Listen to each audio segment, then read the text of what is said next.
Buenas tardes, nosotros somos el equipo número 4 y hoy hablaremos sobre los temas diagrama de dispersión y de estratificación.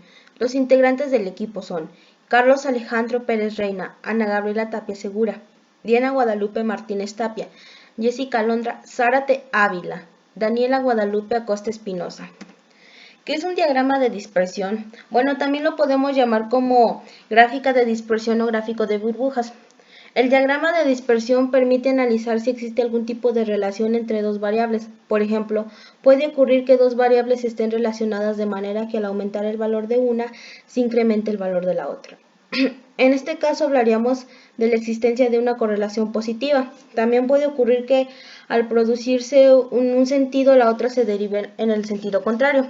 Por ejemplo, al aumentar el valor de la variable x se reduzca el de la variable y, entonces estaría ante una correlación negativa. Si los valores de ambas variables se revelan independientemente entre sí, afirmaría que no existe ninguna correlación. Muy bien, y continuamos con tipos de correlación en un gráfico de dispersión. Primero tenemos la correlación positiva. Esta se presenta cuando una variable aumenta o disminuye y la otra también, respectivamente. Hay una relación proporcional. Por ejemplo, para un vendedor de carros, si él vende más carros, en este caso variable 1, va a ganar más dinero, en este caso variable 2. Después tenemos la correlación negativa. Esta se presenta cuando una variable se comporta de forma contraria o a la otra. Es decir, que si una variable aumenta, la otra disminuye. Ahí hay una relación inversa proporcional.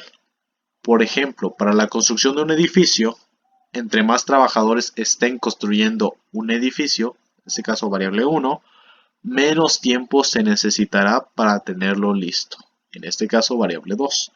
Y por último tenemos la correlación nula. En esta, si no encuentras un comportamiento entre las variables, existe una correlación nula. Estos son pues los tipos de correlación más visibles. Aunque si lo miramos desde una perspectiva que evalúa qué tan fuerte o débil es la correlación, encontramos otra clasificación. ¿Cómo se construye un diagrama de dispersión? Paso 1. Determina cuál es la situación. Si no entendemos qué es lo que está ocurriendo, no podremos establecer las variables a estudiar. Paso 2. Determina las variables a estudiar. Si ya determinaste las variables a estudiar, es porque crees que puede existir una relación entre ellas que te permita caracterizar la situación. Paso 3. Recolecta los datos de las variables. Si ya los tienes, perfecto. Si no, definimos un periodo de tiempo para conseguir los datos de las variables antes definidas.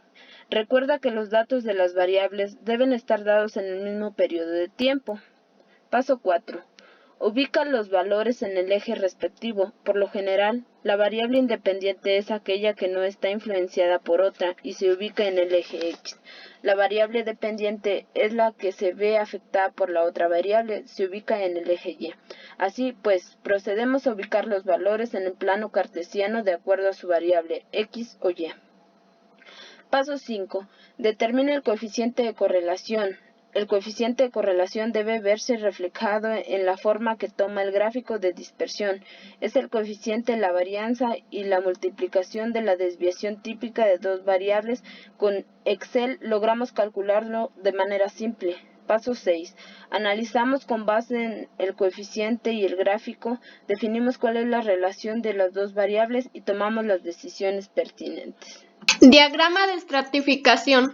¿Qué es?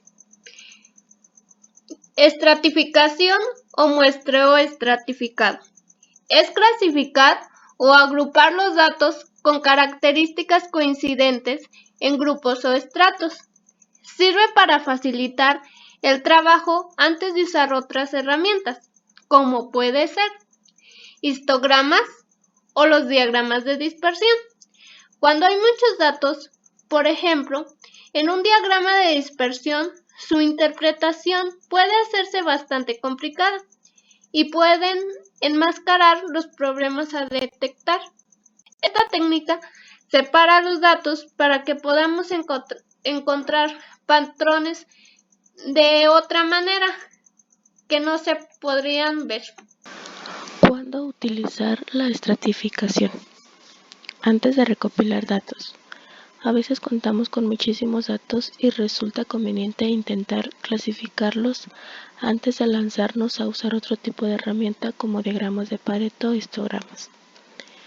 Cuando tenemos datos de varias fuentes o condiciones, turnos, días de la semana, proveedores o grupos de población. Cuando el análisis de datos requiere la separación de diferentes fuentes o condiciones. Por ejemplo, separar por diferentes equipos. Tipos de muestreo estratificado. Dependiendo del tamaño de los estratos, podemos encontrar 3 tipos de muestreo estratificado. Número 1. Muestreo estratificado proporcional o proporcional. La muestra deberá tener estratos que guarden las mismas proporciones observadas en la población. Esta es una técnica de muestreo probabilístico en donde una población se divide en grupos a partir de ciertas características.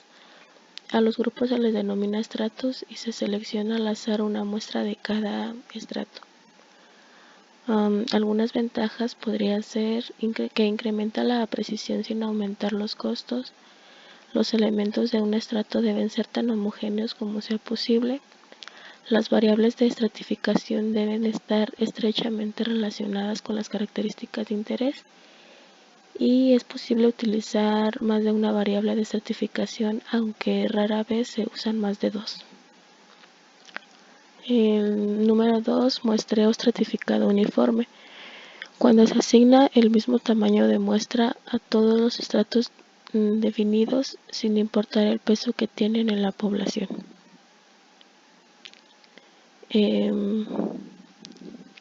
Esta técnica favorece a los estratos que tienen menos peso en la población, reduce la eficiencia de la muestra, pero permite estudiar características particulares de todos los estratos en una precisión mínima mayor. Número 3. Muestreo estratificado óptimo. En este caso, el tamaño de los estratos en la muestra no guarda proporcionalidad con la población. Se define el tamaño de los estratos proporcionalmente a la desviación estándar de las variables.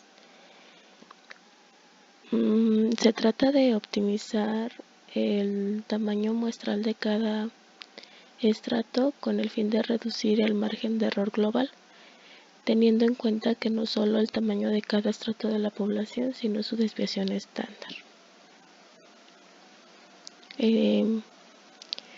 Básicamente esto indica o hace indicar más unidades de muestras de las que le corresponden en un muestreo, proporcional a aquellos estratos que tienen más variabilidad y por lo tanto son más difíciles de estimar.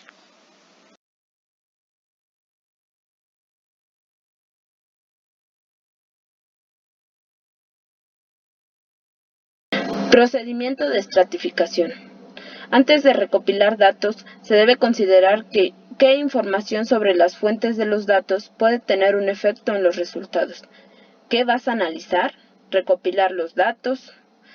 Determinar los factores de estratificación a emplear. Haz los cálculos necesarios para dividir los estratos. Grafica los datos recopilados en un diagrama de dispersión, gráfico de control, histograma u otra herramienta de análisis. Utiliza marcas o colores diferentes para distinguir los datos de varias fuentes. Observa y analiza resultados.